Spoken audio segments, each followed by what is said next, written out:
Hi everyone, and welcome to Make Your Own Potpourri or Potpourri or however you want to say it with Mrs Rogers Allspice. So I was out walking with the kids, school holidays, yes, trying to survive, etc. And I had this most amazing flashback of something I used to do with my mum. And as we would walk through, I'd pick up something strange and go, oh, what's this, Mum? Or a nice rock or a pretty leaf. And I'd come back with this collection of stuff. And my mum, well, I'm just going to say that she did it because in my head she did, made it all in, well, helped me make it all into like this really nice, pretty thing that sits, and she still has it. I still have photos of it. Carol says hi. Hi, Carol. And so I thought I'd share this with you. So what I used to do with my mum, we used to go on bushwalks up to the Waitaks and things like that, and we used to find just interesting things. So these little balls are quite cool. I think they're empty seed pods. I do know they're from some kind of tree, but I know she has a lot of those in her collection. And I actually found these last week taking the kids to school. And my daughter, Holly, she's always picking them up because they make a very subtle noise. I've also got some of these leftover seed pod things that I've dried out in the hot water cupboard, thinking they'll be interesting. I'll use them at some stage. So you can basically get anything. Seashells, interesting seed pods, little pine cones.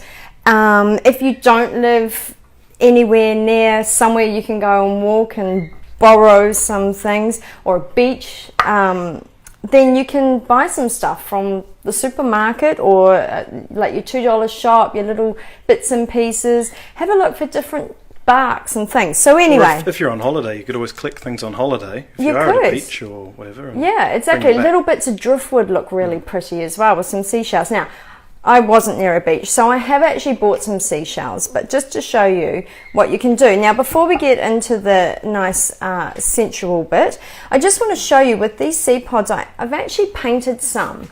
And this is a really good thing for the kids to help you with. So once you've found them, I'm just using an acrylic gold paint and a fairly dry method of doing it. And I've only used 2 coats, but it really just gives a bit of colour. So you can see there that it's working. That's obviously the first coat. Redneck says hello as well. Hello. What's everyone doing on their school? Actually, if you have any ideas with let me know, because I pop them through. Haven't been crafty for a while. So anyway, as you can see, with 2 coats on, that would come like this. Now, I thought this was a brilliant idea because your kids can do it now and you can wrap it up. I'll show you how to keep it so that it doesn't lose so much of its potency smell-wise. Give it to the teachers for a thank you present at the end of the year, Christmas present. Aunts and uncles, you know, nanas, they would all love this sort of thing, especially if the kids have had a hand in making it. So anyway, let's get to the spicy stuff. You can pretty much use whatever you wanted. However, I've got Christmas in the back of my head and I really want to do a really nice sort of Christmas smell. So I'm going to use quite a few different spices. You can pick and choose what you do want to use. Now, I'm just showing you, with the nutmeg, it does have a really lovely smell, but once you crack it open, it's even better. And I can tell you right now that my boys absolutely loved doing this because they got to use one of my very special tools, which is a hammer. So I've put it in just like a Ziploc bag. You could use any bag. This was one that I had handy. I think it had popcorn in it yesterday or something. And you just want to break it up so that you can see the inside. Now, I'm sorry if this is a bit loud. Okay, there's one. But you can imagine if kids are going to do that, that's kind of really cool. And Carol says that Christmas is not far away. It's not. I think it's like 11 weeks or something. It's ridiculous. Scary as heck. So anyway. And the end of school term's even closer. Yeah, it is. So in here, I will pop the recipe up, but it really depends on the flavours that you like and the smells that you like as to how much you're going to put in. So I've got cardamom pods. So just for the people that are joining us at the moment, what are we going through? We're making our own homemade potpourri. And I'm encouraging you to go for a walk with the kids first to find some interesting things. So things like these little seed pods, pine cones, seashells, cool bits of wood, little sparkly bits of shell, just find anything. Make sure you dry it out in your hot water cupboard though for a good week beforehand. So I've got my crunched up nutmeg, and some of the pieces I've left quite whole because look, it is actually really pretty on the inside. I'm going to pop in some bay leaves. Now the bay leaves will, although they're dried, the ones in my mum's potpourri have gone slightly red, which is really nice. Whether that's because they've absorbed other smell colours, I'm not sure, but it looks pretty. Some whole cloves, because let's face it, it's not Christmas without cloves. Star anise. Now these are so pretty. So you might want to actually strategically place them in whatever you're going to use to pop this in. Carol says it's a good idea. Thank you, Carol. We Thanks, appreciate Carol. you saying it's a good idea. Now, Kirsty, you said it came from your childhood. Yeah, it came from my childhood. This is What you used to do with Mum. whole allspice. Yeah, my mum and I used to do this pretty much every holidays, and it got to the stage where we were actually just replenishing the things, and now I think hers is about that big. So now I've got some just broken up cinnamon sticks here, so just because they look cool as well. So that's all I'm going to do in the way of spices. But, and look, you can see already that that looks lovely. If you wanted to leave it there, by all means do.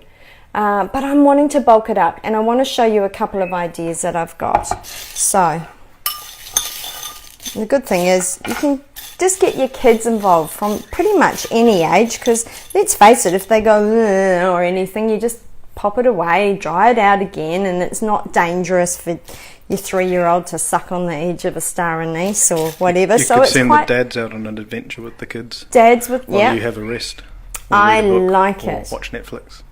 No. No? Okay. So anyway, these little bags are perfect. Now they make really nice. Sorry, Catherine says she's all for a treasure hunt for her boys into a nice smelling item in the house because it's hashtag Stinky Boys Laundry. Oh yes. Yeah. And I'm going to show you a really good one in a minute for the toilet. So hang on there, because yeah, I've got boys. Stick around, Catherine. And toilets, how often can you wash them? So anyway, I'm going to put my 3 little things. Now I needed to dry these a little bit longer, but I know you can bear with me.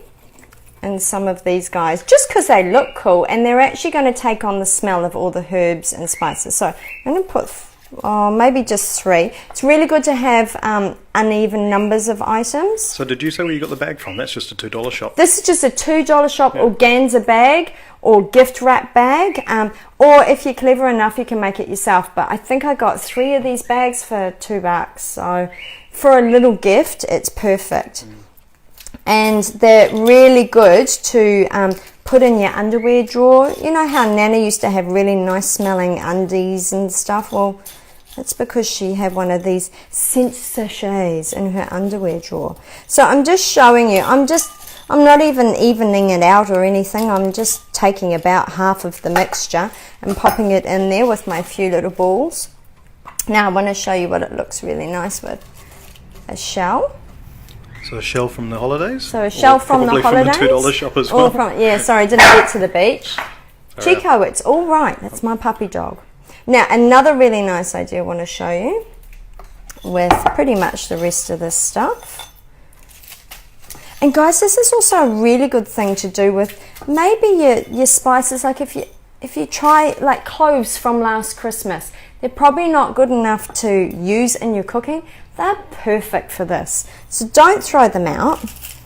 Make a potpourri because they'll still have a really good smell. Now, I found these really cute little jingle bells at my $2 shop. And I thought, oh, they will be dinky dye to stick in there. And you can get the kids to make like a little sign to hang off and tie around and even attach a few more bells. And it jingles. So that's 2 ideas. I've got one more idea. Oh, sorry. Now to keep these, if you did want to keep them for Christmas, or even yourself, it's actually best to get this is an old pickle jar, because we suddenly like pickles now that we're eating burgers. and pop them in there. Not only will this keep them fresh, it will also help the flavors blend. So these kind of seed pods that don't have any flavor will take on the flavor. So if you can leave them like that for 2 weeks, do. If you can't, if you've left it last minute, or you know it's grandma's birthday tomorrow and you want to use up your old cloves from last year, you can just gift it to them. But if you do that, it will actually let all the smells permeate through everything. So that's a good handy trick. You can also leave it like that until you're ready to give it to the teachers, if so in 11 weeks time or however long it is. Now another one I want to show you for smelly boys. Well, Catherine, are you listening? This is for smelly boys. So I have a mixture, a finer mixture of, because you're really not going to see this, so I have got whole allspice, cardamom pods, cloves, and I've really crunched up a cinnamon stick or quill in there. And it smells so good. And then, but if you just put about 1/4 cup in there, and I want to stir it up. Just say that again, because I think the video went a bit oh, sorry glitchy. everyone. No, that's right. Just say it was a bit of rock salt, Himalayan rock salt. So it was the Himalayan pink rock salt. So when I was looking... Catherine is listening, so that's good. Thanks, Catherine. So not only does the Himalayan rock salt look pretty, but it just kind of spreads all the spices out so that you get more of a flavour. And I'm actually suspecting it will flavour the rock salt to a certain extent. But the other beauty of this is that salt absorbs moisture, so you're going to get a longer life out of your potpourri basically. Now I had a look in my cupboard. I thought, what can I put this in that is going to let out a bit of smell, but I don't want to go and buy something else. So I was having some fancy pants, you know, afternoon tea, and I decided that I needed a little sugar bowl. Well, I don't use it anymore, but it's too cute to throw away. So here's an idea. Because you don't want to see your kids to really see it, pop it like that in your toilet. In the toilet? Well, not in the toilet. Oh, okay. On like the window on top of your toilet, or Sorry, on the shelf in your bathroom. And because it's a wet area, that salt will absorb the moisture. And yeah, and it will look really cute. So if you've got like a cute little milk jug, and if you really want to, you could pop that on. If the smell's too strong, because it's got a teaspoon hole, it will let out the smell. So guys, that's pretty much it. So get your kids out there, get them finding stuff, looking for things, interesting things, and they're kids, so you're going to have to advise them, and unfortunately you will need to leave them for about, well, at least a day in the hot water cupboard. You could try and do it. Leave the children in the... No, not the children, sorry, the things, the items that they find. Just to clarify, you probably do want to put the children in the hot water cupboard. Yeah, or the cupboard under the stairs. But hey, there is nothing that's wrong. I mean, look how pretty these things... Catherine, yes, we will list the ingredients in Absolutely. the post. After we do a live, we usually update the post afterwards. So come back in about an hour or so, and we'll put the ingredients And I will have it there. So it just, they look so pretty, and that jar really smells nice now. So, and imagine giving that to your teacher, and your child could write a little story, or if they're too young, you could write a story on behalf of them about how you went on a adventure and found all the treasure and interesting items, and yeah, and hey, build your potpourri bowl like my mum has. I still go and sit there and look at it. Another, that's just reminded me, for No problem, Catherine. Thank you for commenting about the list. For Christmas, my mum's actually got whole, you know, the nuts that you buy, like your whole walnuts and almonds and the shells still. She's got those sprinkled in because it looks really cute. And I think I painted some. I don't know. I can't remember now. But I had so much fun doing it. So, guys, just be adventurous. Yeah, and let us know what you find, what you're going to put in. Take a photo, put it up for us, because if we all share, it's all caring, isn't it? So anyway, that's my very quick potpourri. My house smells really nice now. Oh, another idea, just quickly. I keep coming up with all these ideas. Orange, peel an orange and dry that in your hot water cupboard, because, you know, orange and cloves smell so good together. Anyway, let me inspire me with your ideas. So yeah, do take a photo, or at least let me know what you've done. Let me know how your treasure hunt goes, and make sure you make it exciting and go on your treasure hunt. And yeah, happy holidays everyone. See ya.